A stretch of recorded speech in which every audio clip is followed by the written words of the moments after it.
Señora consejera, quiero, en nombre de este grupo parlamentario, hacerle entender que sin política forestal es cierto que el bosque se vuelve vulnerable, pero también es cierto que sin política forestal el tejido social de las zonas rurales se cae.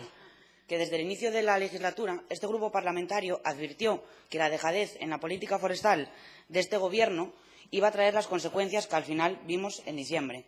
La falta de convocatoria de las ayudas en 2015 de ordenación y desarrollo de los bosques y en prevención de incendios ya nos hacía saltar las alarmas y estar pendientes de lo que podía pasar, y al final pasó.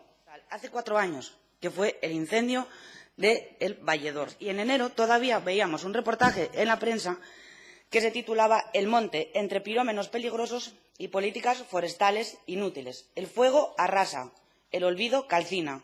Más de 4 años después del incendio del Valledor, en Allande, nadie invirtió ni un euro en las 2.000 hectáreas del Pacto de las Llamas. Hicieron algo. Fueron allí, vendieron la madera y va encima a una empresa de fuera de la comunidad autónoma, o sea, una empresa de fuera de Asturias. Los vecinos se preguntan que si la única gestión forestal que este Gobierno va a hacer allí es esa, vender la madera a una comunidad autónoma, a una empresa de una comunidad autónoma o de una provincia que no sea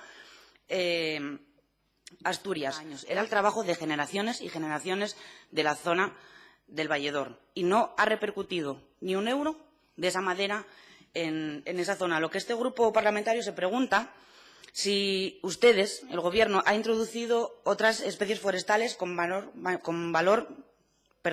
valor añadido, si han buscado formas para implicar a la población de las zonas rurales en la gestión de sus montes, o si han hecho usted o su equipo algo para buscar fórmulas para que la rentabilidad de esos bosques se quede en la zona. El problema aquí es que para la Administración cree que los paisanos son el enemigo número 1 de los bosques, y eso no es verdad.